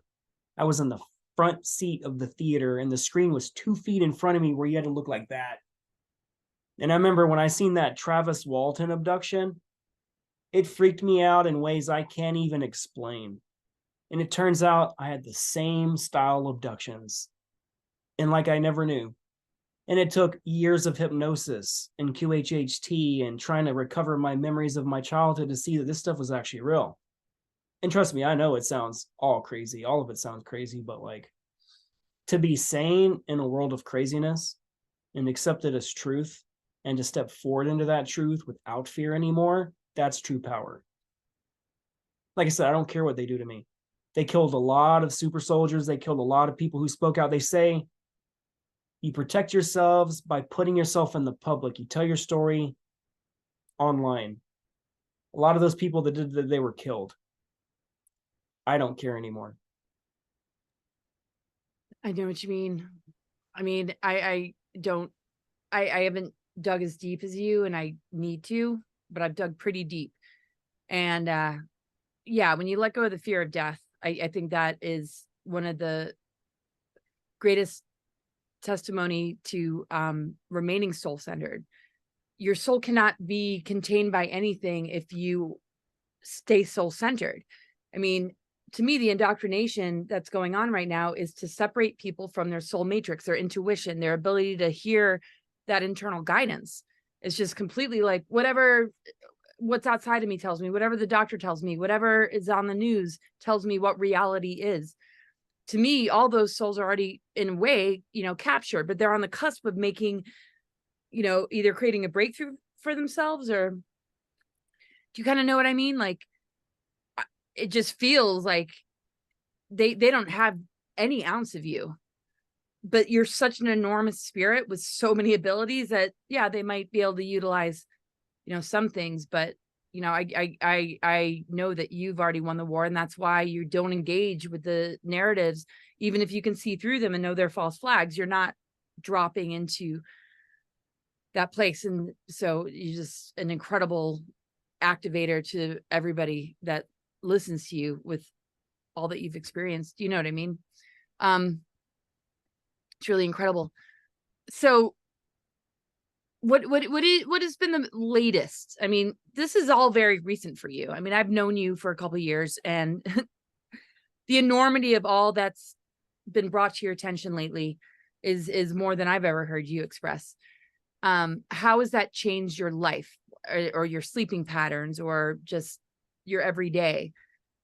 Is it still just like wanting more and still putting the pieces together, or you just kind of like, okay, I got enough to chew on right now? Like, how has it been? Believe it or not, I kind of wake up feeling happy. Yay! Because I don't let it get to me, and I realize that a lot of the stuff that I thought I could have been, like the whole, why was I connected to the whole super soldier stuff? Like, but the origins of the Phoenix. I mean, that probably resolves all the confusion and why you've been so targeted, but keep going. Sorry. It's like my mind's not so distorted anymore, because I feel like I'm more complete to finding myself completely, like to know these things about me now, and to now be authorized in the small tidbits I'm getting through QHHT, where it's not being blocked, and confirming it with other super soldiers in person. And like, I'm going to eventually release a lot of these recordings and show people this, but like right now I'm just trying to build the foundation of it all. I want to get my facts straight. I want to make sure that anything I find out about myself is exact quoted. I don't want to embellish anything. And this is why I am openly telling people to remote view my connections. Most people would never say that. Corey Good would never even allow that to happen. If you're a good remote viewer and you want to start a project, let's do a Drago Reid remote viewing project, and let's figure out how deep this rabbit hole goes. I give you permission to do it. See, that's amazing. I am. Thank God for this. Before we close, though, you were going to read from some notes that Ileana shared with you, that we weren't going to play the recording. Is there any just... I'll just kind of give you some cliff notes. Basically, she said, I'm just going to quote her directly. It says, in underground bases, you created defense portals that could not be penetrated with laser weapons. So basically, every portal has like a signature to it, and certain technologies can penetrate these different portal systems. I can identify the portal systems energetically, and I know how to defeat all the portals. If you can imagine that a singular consciousness has the ability to do that, that's my skill. So basically, she said the energetic shield frequencies on the portals were heavily coded by me. So that means I'm programming the portals myself. I'm utilizing all the mathematics and all the physics in this technology to prevent all the known technologies, even special access technologies or ET technologies. I can view these different portals in different places, so I know the root signatures of these destinations. So like you were talking about, is it like wormhole kind of stuff? Imagine that I can detect the frequency and the signature of any location anywhere in the cosmos. And that's why they were using me for that. So that was the point. But I was known, she said I was basically, they were using me to deactivate other energetic portal systems, as I have the ability to sense what type of energetic code frequencies are used to create portals and deactivate them. These abilities were utilized also on other planets with SSP bases for protection mechanisms. So I was making a lot of the shielding systems in places like the Mars bases and stuff that you would see in Diego Garcia, stuff like that. Because the people, when they've remote viewed me in the DUMBs, I'm not just a little kid Drago, I'm a scientist. I'm an actual scientist. And I'm talking about white coat and everything. So imagine that connection. You know what I'm saying? Like, but you were abducted as a child, but these are like visceral experiences as a professional. Do you mind so asking about? this would definitely be a clone body. Okay, so you have talked to Donald Marshall quite a bit. Any remembrance of him in this, and what is your relationship with him, and what have you learned about him? I mean, Donald I know we all learned a lot, but I mean, like, what can you share? I think Maybe Donald Marshall was like he was the beginning of all the information with the REM consciousness soul transfer. So basically, he was the first person saying that celebrities were using clones and transferring their consciousness into different clones. And then he's been talking about this for well over 20 years. And he was talking about the details and different generations of the clones before any of the SSP stuff was really, truly mainstream. Like, we can both agree that there was people 20 years ago that were talking about some of these programs, but nothing like Donald was talking about. And his story's never changed. And everything he's ever said about consciousness transfer, how they can have you fall asleep. And then right when you go into REM, they take your consciousness and put it into an actual clone. That's what they do. They don't need REM anymore. They can put you in a hypnagogic state while you're conscious, and they can soul transfer part of your soul to that deep underground military base simultaneously. So I can be driving my car to work. Meanwhile, they took a part of my consciousness and it's working in a DUMB right now at the same time. And that's what they're doing. Everybody's told me, all the sessions are telling me, they have my energy split up in all these bodies simultaneously. And I'm not talking about incarnational bodies where the big Laura will put herself in 6 to 7 different physical bodies in the timeline or in the time stream where it's different parts of time all simultaneously to work on what you're here to work on. Does that make sense? Right. It's not like I'm splitting myself into many parts so that I can complete a greater soul calling. Yes. And not like have to do it all in one body, right? And that's the organic way of how that's done. So what they figured out, the bad guys, they found out that as above, so below. If Source can do it, we can do it on the lower level. So if Source can fragment itself into numerous bodies and numerous consciousness, they found out that they can take a human body, shatter it, and put its consciousness into numerous alters in different bodies. So they literally, the as above, so below is quite literal. And I can write an entire series of books on as above, so below, and how everything's connected and how they reverse engineered source codes and bastardized it all, but they're using the same principles as above, as below at the same time. So they're not violating a lot of these laws because they're using creation laws, but they bastardized it and they skeletonized it. So they're using the root version. Yeah, exactly. I mean, there's got to be a change in the universal laws for that level of violation, because that's imitation and the highest form of manipulation. Yeah, it's able to disguise itself, but it's still, I mean, this person or the people that are under that control are not doing it. They're empty vessels at that point. That something else is running its program through. I mean, the source of that would need to be held accountable, but their technologies keep tricking death, right? So they never go through any karmic retribution. I mean, so even though you know a part of your soul or consciousness is operating in other places, your core personality nature stays very stable, right? So even though that might be considered an alter, it seems it's very, very different for you than most people I've talked to. Yeah, I mean, technically you would consider that an altar. If I have an altar in a deep underground military base at a scientist, that is definitely an altar. That's Right, but that wouldn't be something that you would be triggered into midday, right? And all of a sudden, know. what am I doing in my tattoo shop? I've lost Exactly. time, right? Never have happened. So I'm not the typical SSP person with a shit ton of altars, and you could see them switching videos and they become psychotic out of nowhere, or they'll become a completely different person and they're like reactionary, or they're like shocking, or they're threatening. And like, I've never done that my entire life. Even my neuropsych evaluation, that was 15 hours. That's the PAS assessment test that detects schizophrenia or DID and like psychological profiling, like 100% sane. So That's that's incredible. interesting, being that I was in these programs, but nothing is bled through whatsoever. Nothing. But it seems to go back to that agreement with what was his name in the beginning? You play the bag at, One the sec. level of experiences that you put yourself through while maintaining the core mission and intention, I think really encapsulates everything that you've been sharing, what you're really doing.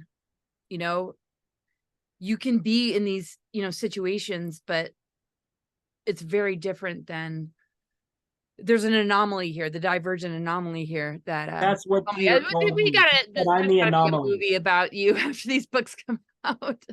He called me, he kept saying I'm an anomaly. I do not happen. That is what he kept saying. That's why he was constantly freaking out. Like when I released this video, people's gonna be like, I've never seen Peter react that way ever. And like it was cool.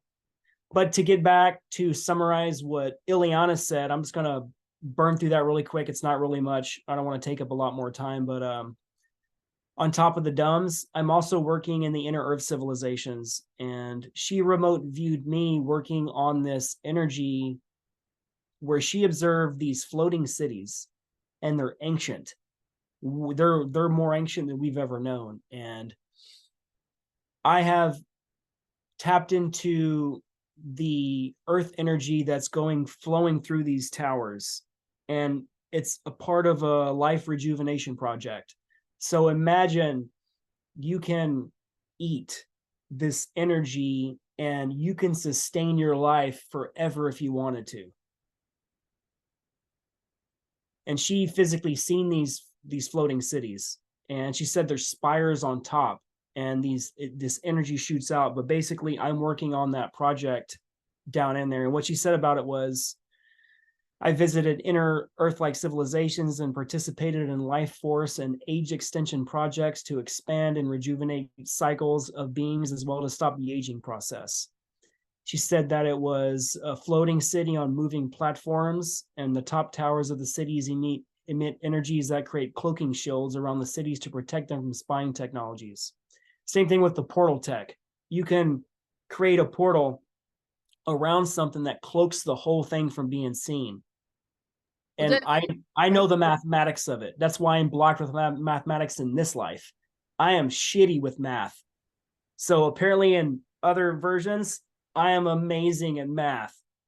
Oh my God. Well, okay, so is this similar to, I hear about Victor 1, Valthor's ship, a lot of motherships being cloaked, but then there's like the cloud cloaking, right? When you see cloud, is that part of that, or is what you're It talking depends about? on what groups you're with and what technologies they're using. Because certain ships, if they use the cloud style, technically that's not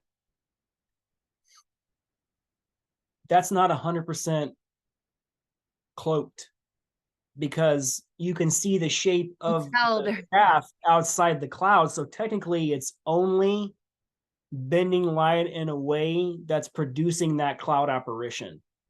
But there's something there. Like, you're like, there's a freaking ship in that cloud, and it's the shape of a ship. Like, what the hell? You know what I'm saying? What were we talking about before that? Oh,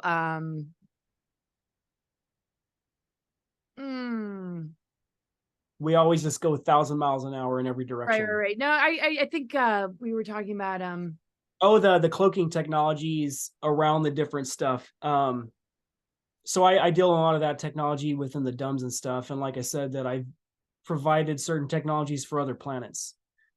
She said, as a child, Greys and other negative beings tried to use me to punch holes in the fabric of space to other universes to enter them and use their resources for nefarious purposes.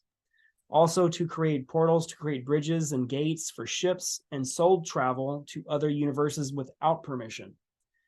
Universal law does not allow to burst into other universes and break energetic shields that protect those places from incursion by negative regressives.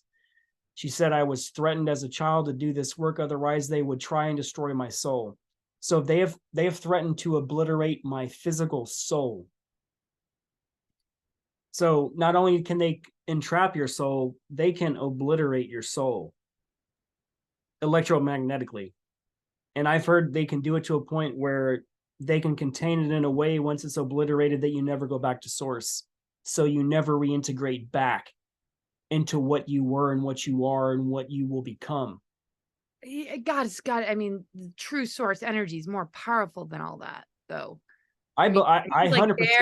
I believe like that the bullies that you refuse to deal with, right? I mean, it seems they can say that, but is that really? I mean, it's like saying, I'm going to smash your head, I'm going to destroy.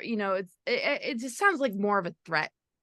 I think they have the technology to hold it for a certain amount of time, but I do not believe they have the power to hold it for infinity or not allow it to go back to source. I just don't believe that's possible. Right. Yeah.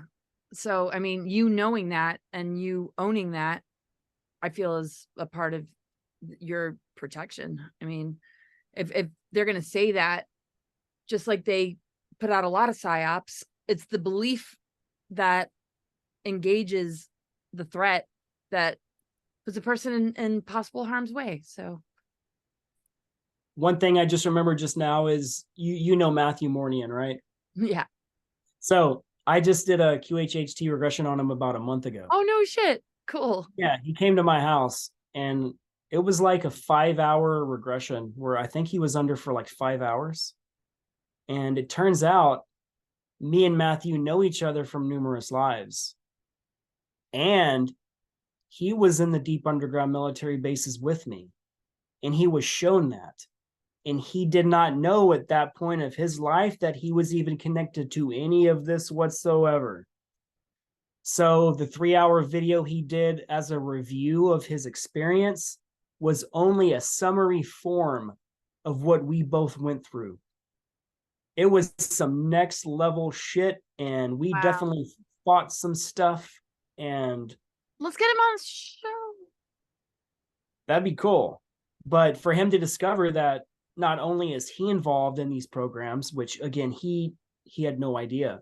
He's the guy that likes to debunk people saying this like a smart person would, like not believe everybody. You're like, okay, it's obvious you are legit.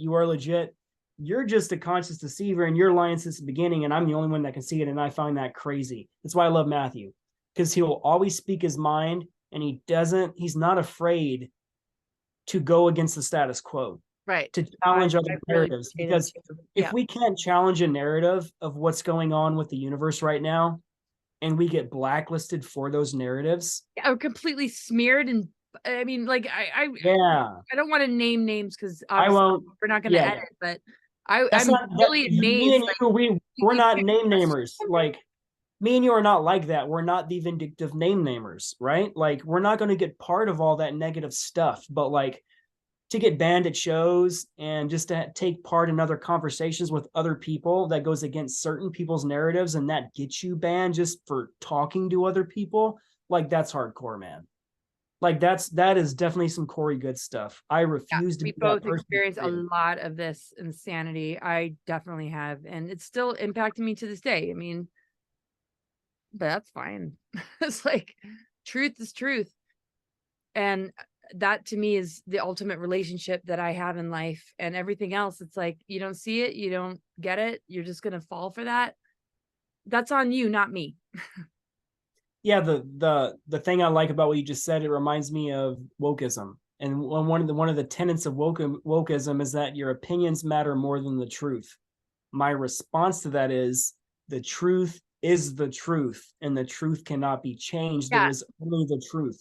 Yeah. And your opinions should be considered, but some of them might need to be healed. And if your opinions can be laid out on the table in a spiritually mature way, and you have an open mind to listen to other people's opinions to the point where everybody is willing to just see what dots connect and what breakthrough can happen, then you might return to the truth. But when opinions supersede everything to the point of all this divide and conquer, and it's like, I got my opinions based in my life experience, but it's the smallest part of me.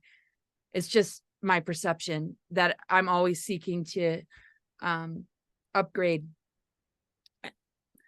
And maybe there aren't opinions anymore when for every trigger I find that upgrade into the point of neutrality, and where one can see diversity and harmony is oneness, not sameness. You're not going to be the same. But when it's indoctrinated or mind controlled and brainwashed, you can't harmonize diversity, because it's been entrained and programmed to hate if you don't agree. And it's just such a downfall of humanity in a time I kind of thought it would go a little bit better. What are your thoughts about what you're seeing in the here and now with the level of intelligence that you hold, just the madness of it all? And then we'll have to close because I got to jump on a thing, but It's kind of like the idea of the flat earther against the exactly. globe, right? Like it's got to the point these days where we can no longer just have scientific conversations, just talking to one person to another, and it's become combative and violent. And a perfect scenario is, I've said this before in one of our shows, that of all the past life regressions I've ever done, every single person who has ever died and left the planet, not a single person has ever once described the earth as flat. Not a single person ever. I always have them turn around and look and describe it for themselves. It's never been flat. If you cannot accept that, fine. I accept your point of view. I will not be combative. I will not threaten you. I will not delete you or alienate you in any way, because we're humans, man. We're here to have other opinions. Okay, that's how we connect with each other. Opposites attract. But if it's to the point where if my opinion contradicts yours so much that you're willing to threaten and hurt me, you need to evolve. Because people like me, I've been shown the dang earth and what it actually looks like.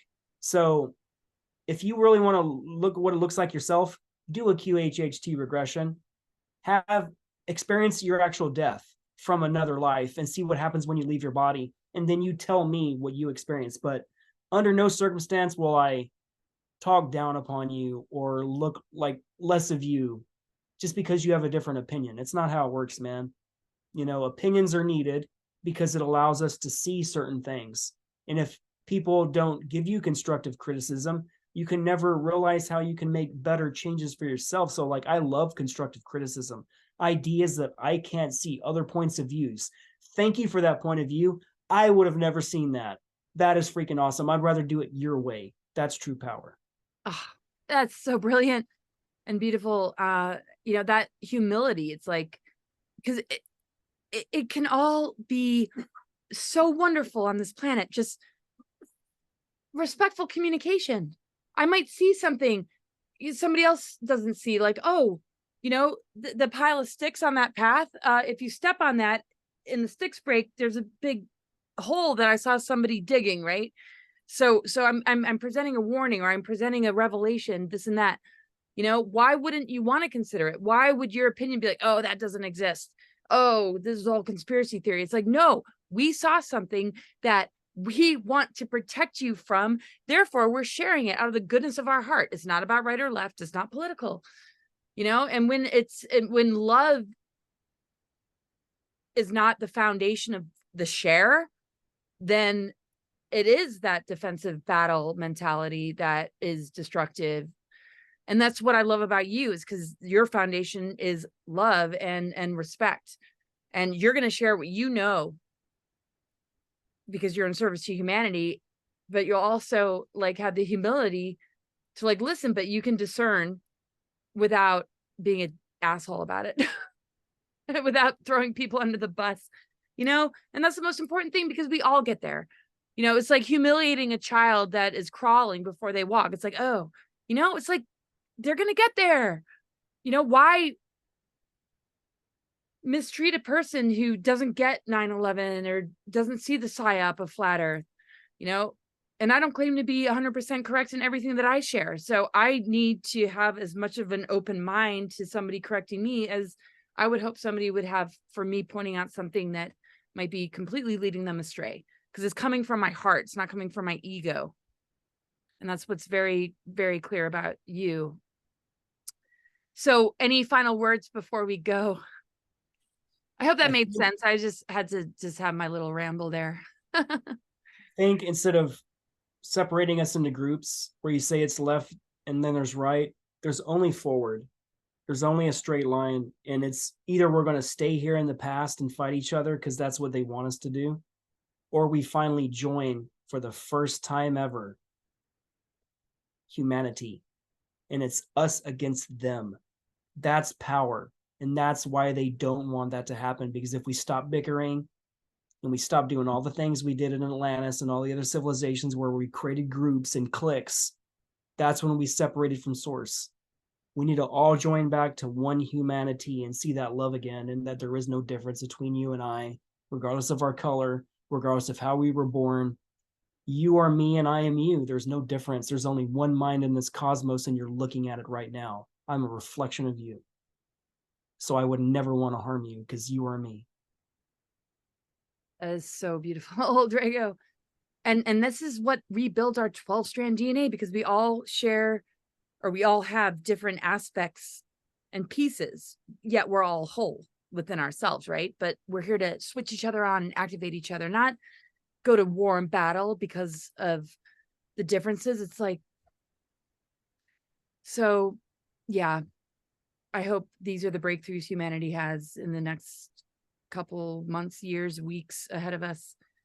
And you definitely have a really positive disposition. You're feeling, I mean, you're anchoring your timeline, right? Because it is about us and what we're giving our energy to. Do you ever, though, lose yourself into the worry about other people you love? I know you said warrior versus worrier, but what can you say? Because I think you've had them a lot in your QHHT sessions. An empath, the empath types, or the empath in you that I wouldn't say worries, because you don't trust the larger picture, but where your compassionate or empathic nature is dropping your vibration, or maybe I'm asking for myself, where you can't quite, you want to on a physiological level, but your astral chart just shows a bunch of water signs you can't really make go away. How does a person navigate this realm when you feel everything? Like, what advice can you give to empaths, I guess? It's when a very hard things question. that aren't yours and it becomes your pain, like, and you can't. Yeah. So whenever I do a QHHT session, like, I do a lot of females that have been raped. And that's a consistent thing I come across. And I would say 70% of the females that I put under have been raped. And a lot of them didn't even know they were raped. But for some reason, that's there. And like, in order to heal that, I've got to take them to the moment of the rape, and they've got to relive it. And when that's happening, imagine me.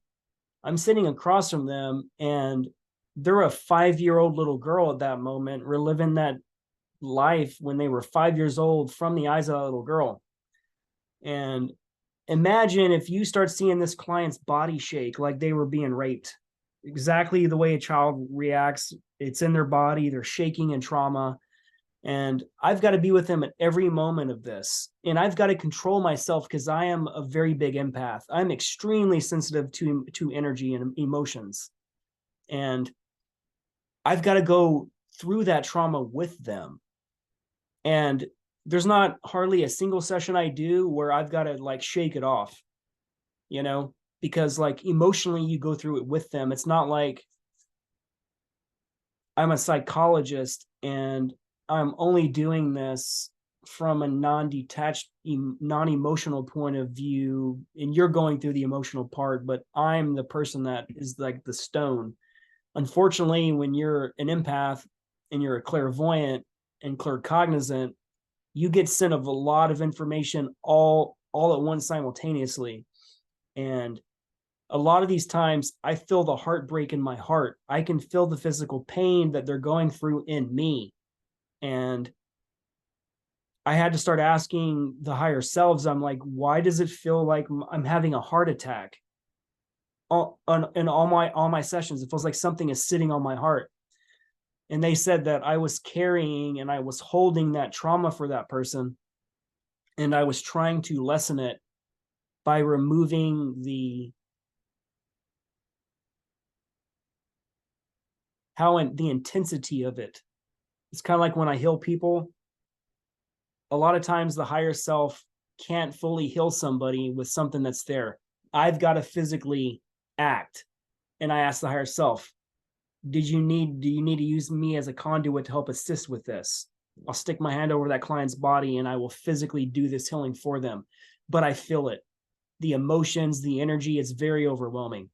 And a lot of times the client, their eyes are closed. They have no idea. I can be having tears in my eyes and everything's being recorded. And I've got to maintain my composure and make sure my voice does not detect any of that in the recording. So imagine me, that little softy behind the scenes, that cares about so much. And I've got to go through that trauma with them and not let it get to me. So in the age of all the empaths now, don't let life get to you. Like if you realize you're not a victim and that you chose to be the healer and to go through these different dark nights of the soul, this is what we're here for. So no matter what happens, discharge the energy, send it back. That's what I was told in the session. I was holding all this energy. So I was taught protocols to send it back to source to heal it, because we can only do so much. We can only heal so many people. We can only assist in so much. So you can't let it overwhelm you. You're only here to do what you agreed to do. So if it's not working, stop trying so hard. If you're in a job where it's nothing but combative, leave the job. If you're in an abusive relationship, it doesn't matter if there's kids involved. Leave the relationship. It'll work itself out like it's supposed to. Don't live in fear anymore. That's it. If I can tell anybody that's the secret of being in the now, let it all go. Everything from the past, everything that's happening, all the attacks now, just let it go. Because you know what, in the end, 10 years from now, it won't matter. 20 years from now, it won't matter. They will always be the sheep, and Laura and I will always be the damn wolf. Oh my goodness, Drago, this has been incredible. I want to do more shows like this and just talk to you and get to know you more. It's just amazing. Thank you so much for all that you've shared and all that you are and all that you do. The Rebel Collective, I'm so grateful we have this show together. It's a huge highlight of my life. It's massive. You're just an epic soul. And I'm just thrilled that we created this collaboration. It's just so funny. I mean, I was sitting on the tattoo chair and just naturally emerged. It's just like very easy thought to just embrace, like, and I was so thrilled. I was like, oh, he's probably too busy. Like, don't you think we should do a show together? Well, remember, I cleared my schedule to tattoo you all those days in a row. I'm like, you're going to be down. I will clear my freaking schedule. And that was that. And we just hung out and it was freaking amazing. I know. And we launched the Rebel Collective. Thanks everybody for tuning in. Thank you again, Drago, for this beautiful, wonderful, amazing, eye-opening and mind-blowing episode. And I'll see you next time. Goodbye, everyone. Remote view me if you want. Let me know the results. Until next time. Bye.